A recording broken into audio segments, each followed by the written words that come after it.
here goes nothing.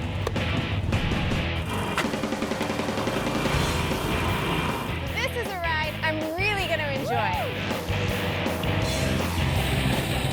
I'm right in the middle of the pack now. This is amazing. This is something I've never seen. All right. Woo! Oh my God. I'm so relaxed.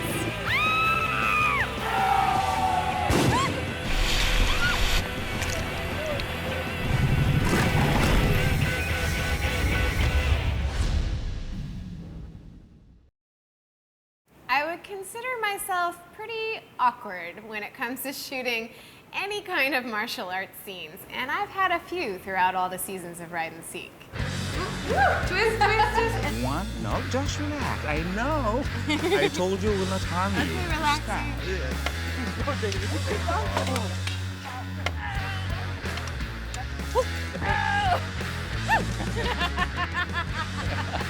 Dead. It happened so fast. For me, one of the coolest martial arts scenes to shoot was the one with Ann Osman. She is a mixed martial arts fighter, and she's one of the strongest fighters I think I've ever met. Go on, try to get to mount. Not only shooting Ride and Seek, but ever. And the fact that she was a woman succeeding in a man's sport just was really, really impressive. And she put me to the test, for sure. It was one of the toughest workouts I think I've ever had. So what we're gonna do, we're gonna start with one left jab, 1, 2. Go! 1, 2. Let's see that again. 1, 2. Now you're gonna have left elbow. Yeah, good. Double hammer. Hammer fist, come on. Go aggressive, change position. Stay heavy on the bag, good. Elbow more. Come on, Jamie, 5 seconds. And I stay in touch with her, follow her on Instagram. She's really an inspiration, and I love that about her, being an inspiration to women out there, trying something that is usually in a man's world, and that's something I feel like I do as well, motorcycles being usually a man's thing. So we're both kind of leaders, leading women into doing different things. Good job. Where Ann Osman was probably one of the strongest martial arts fighters I met in all the seasons of Ride and Seek, I think Sir Bob Tabimina was one of the most intense martial arts fighters I've ever encountered.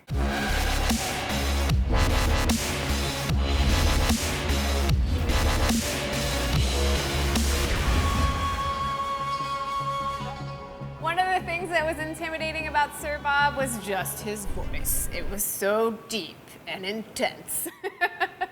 Follow the stick. It was hard for me to take it seriously because he was so intense. I think I had to laugh because otherwise I'd be too intimidated to even try it. He would tell me things like, "I'm about to invade your personal space," and I'd be like, "Whoa!" And then he would tell me not to react when his fist would go right in my face. So it was pretty fun, kind of intense. And finally, you got it. Yes! I got it. One of the most beautiful martial arts scenes to shoot was with the Bonobo tribe doing the Escape martial arts. Escape has only 4 basic moves: charge, thrust, cut, and slash. Minimal movement, maximum damage. We were in the middle of the woods in this creek, barefoot. They were wearing their traditional clothing, which was just beautiful. And the martial art itself was more like a dance, very fluid movements. Even though we had swords, it just felt like we were kind of dancing together in the middle of the woods. So it was really cool. And I think I might have even been better at that one because I thought of it more like a dance than an actual fighting art. So it was really fun.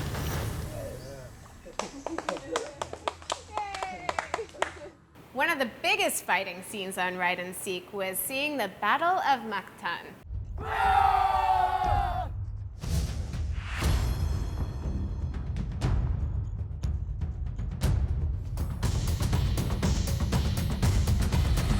And that was was actually a huge production. They had these actors that would play the parts of the Spaniards and the local warriors, and they reenact the entire battle of when Magellan first arrives in the Philippines.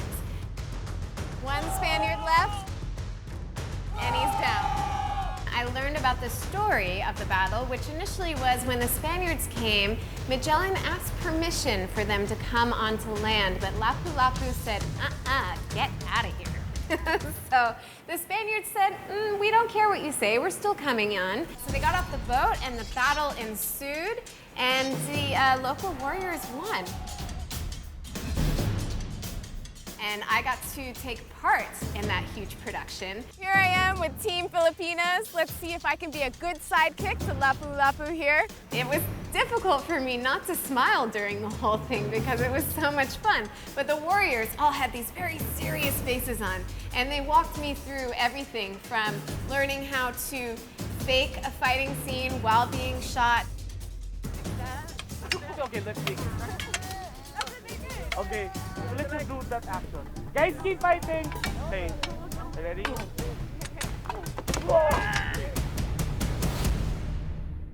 Are we ready to fight, guys? Let me hear you roar. Roar! They taught me how the Spaniards first came and they did cannonballs and the bombs scared all the warriors, so we had to run backwards. But then we were tough, so we were gonna run forwards after that and kill the Spaniards. It was a lot of fun shooting that fighting scene.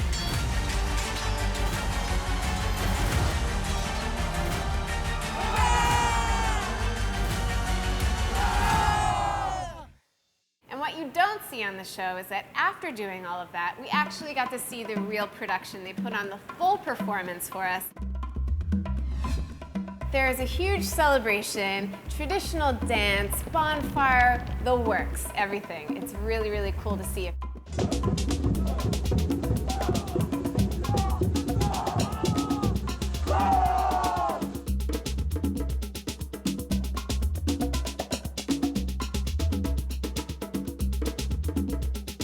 It was really, really nice of them to do, and it was a special experience for me to take part in. If you're ever there, you should go see it.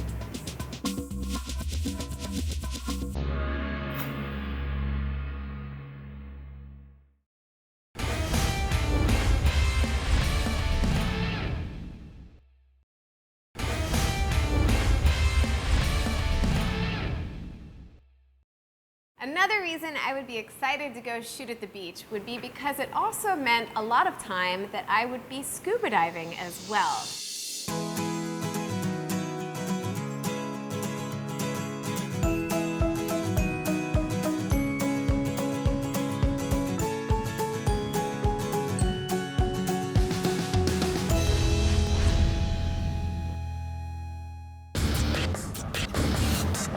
Feels heavy enough.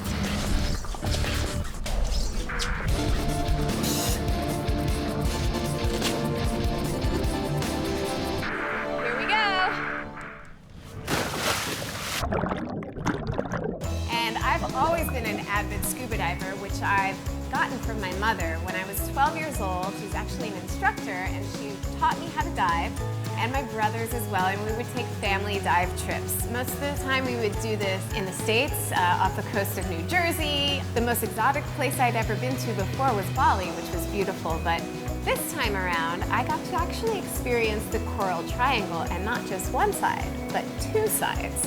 One of the things that my mom was really jealous of.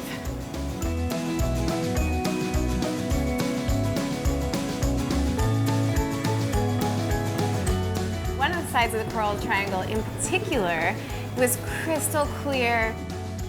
I saw sea turtles, giant schools of fish, all different colored fish. I saw puffer fish.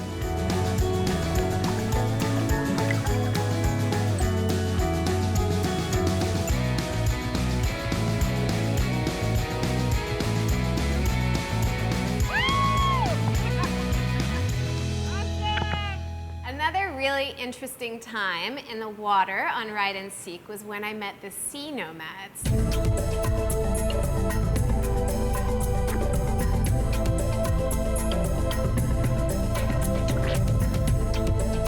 This is the first time I'd ever heard of a people that actually live most of their life on the ocean. And the most interesting thing I found about that was that as we land people get on a boat and get seasick, they actually come ashore onto land and get land sick. They're too used to being on a boat and rocking all the time. It's pretty weird. Hi, hello. What is the stick coming out of the water in front? There's the guy What is he doing? trying to catch him, a fish. He's not wearing a tank or a snorkel or anything. Just one breath. How long can he hold his breath for? For 3 to 5 minutes. 5 minutes? I've got to see this.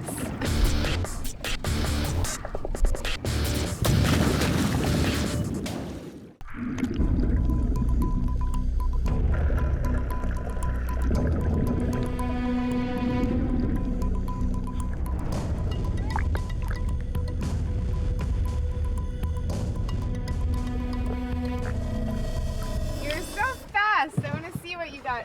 What is this one? Climb. The clam.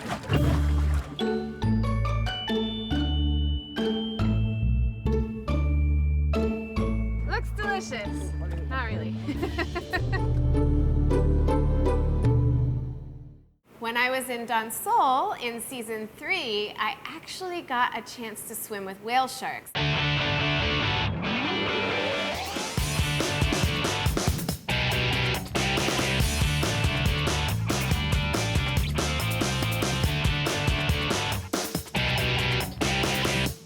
I just arrived in Don Sol, and apparently this area is known for its whale sharks. In Filipino, buntanding. Now these guys are supposed to be the biggest fish in the ocean. So I put on my swimming gear and I'm heading out to find out just how big they are. This was something we weren't even sure was gonna happen because in Don Sol, they don't feed them. It's a natural migration, so there's really a chance whether or not you're gonna see them.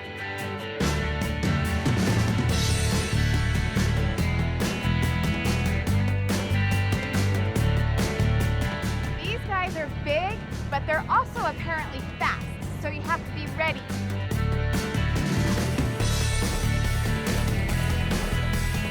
Over there, over there! This is so exciting! And I remember the very first one, getting thrown off the boat, landing in the water, turning my head, and there's the giant mouth of the whale shark coming right for me. I was like, woo! Fortunately, it swam right past me, and I was right on top of it, like really, literally, like this close to a whale shark. Super cool. I was lucky enough to swim not with just one, but 3 different whale sharks.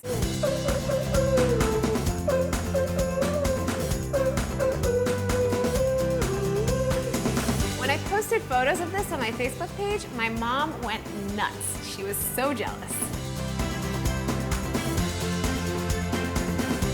And shooting that scene was pretty intense too. We had the greatest whale shark spotter, I think, in the whole area. And he really was aggressive about finding these whale sharks for us. He was great.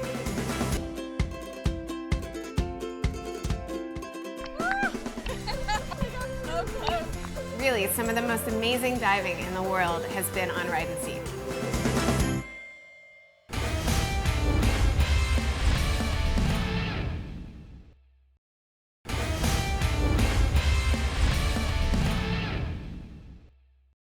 Of course, some of my most favorite adventures on Ride and Seek are anything to do with tattoos. For me, each one has different meanings. She looks like a very gentle, nice lady, but she knows how to cause pain. I've always been an avid tattoo collector ever since I was legally old enough to get one. I was always a creative person, surrounded myself by artists, and I have a lot of friends that are tattoo artists, so I get a friendly discount. There's always some kind of meaning behind my tattoos. I would say this one here on my arm is a phoenix. Phoenixes represent rebirth, reinvention, and that's something I feel like I always do with myself. I'm always trying out new things. Reinventing myself. One, One, two. Yes. Having new experiences. There you go. A phoenix kind of rising from the ashes is how I would describe my life sometimes. And some of my newest tattoos are the ones on my fingers, and I've recently started a company called Wild. It's women's motorcycle apparel, and the first thing I did, I went out and got my company logo. While in Borneo, I was staying with the Ibans, and it was during the Hari Gawai festival. I was really excited about an opportunity that might happen while there, and that was to get a traditional Iban tattoo. Jadi kok medok asli Iban mesti ya bisi bungai pantang, bungai teruang. I had been seeing photographs of them before I arrived, and I thought, oh, how cool would that be to have a souvenir like that? But, like I said, it was Hari Gawai, so a lot of people were celebrating, in particular, my tattoo artist, and he was celebrating a little too much. So, in the end, I didn't get tattooed by him because I didn't think his hand was going to be too steady. In the end, I ended up just hanging out with all the guys and learning about their tattoos. And when I was talking to them, I noticed one of them in particular had a tattoo that stood out amongst the rest. There were some kind of words on his arms, and it looked like a very old tattoo. So when I asked him, what is the meaning behind this one? I was expecting some kind of warrior chant or something like that. Ini cinta dulu punya. Cinta satu. Itu Malaysia dulu tahun 35 punya cinta. Teruskan. Itu perempuan Melayu. Dayang ni nama tu. Dayang sah. Sabar bro. I wonder what the current girlfriend feels about that.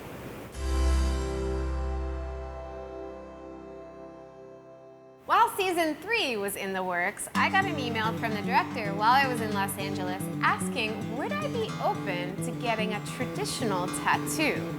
And I didn't know who the tattoo would be done by, so he typed out Whang-od, and I thought, who's that?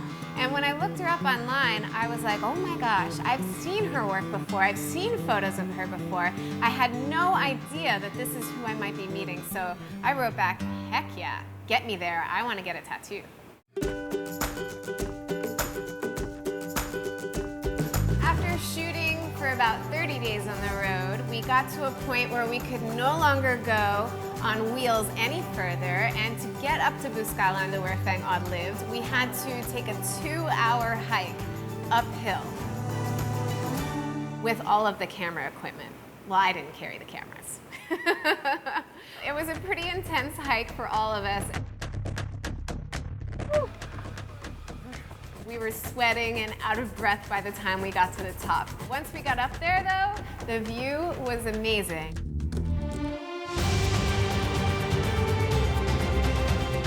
And the village, adorable. There was all these kids running around, little pigs. It was really, really amazing to be there. Ganda. Ganda. When I finally got the chance to meet Whang-od, I was breathtaking, really. I was in awe. It was like starstruck. I was really honored and interested to see her tattoos up close and personal.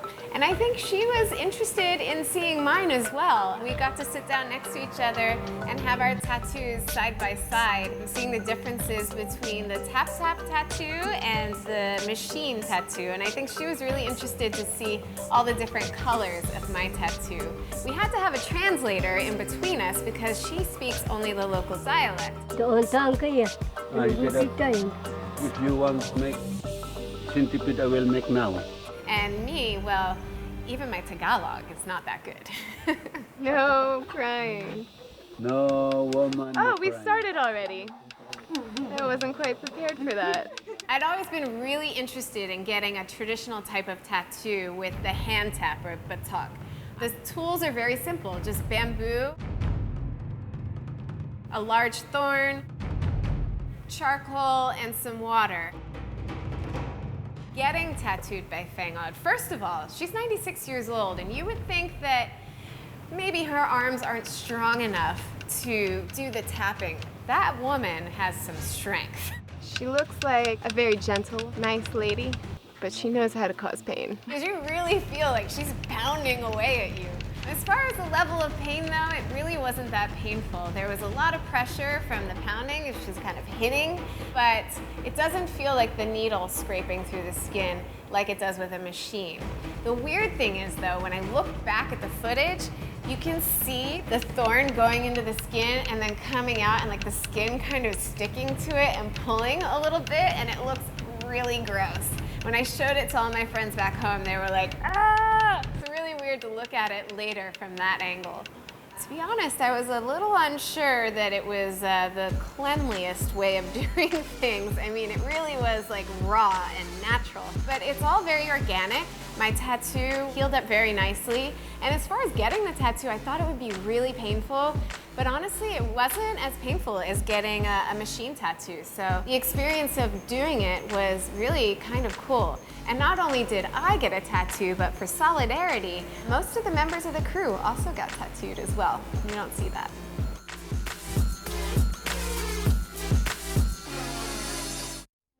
Meeting Whang-od for the first time was a very spiritual experience. Here I was meeting a legend of the Philippines and all over the world. I mean, people travel from everywhere to see her, and here I was having the opportunity to sit down with her. It was such a special experience, and when I was sitting there, we were sitting on this bamboo overlook with the valley below us and the green rice terraces. Actually, I feel awesome right now. This is fun. And the rain started coming down, and I just was like, that was one of those moments where I couldn't even see the cameras anymore. I was just thinking about how honored I was to be there and how lucky I was to be in this position. It was one of the best moments ever. And this is the tattoo that I got from Whang-od. So the tattoo I ended up getting was a centipede, and what they believe is that I would inherit the speed and the strength of a centipede. And I am lucky enough, honored enough, to be able to get this because Whang-od has to approve of whatever tattoo you get. And so she must believe that I am strong enough to get this warrior tattoo. Manyaman na ako, Whang-od.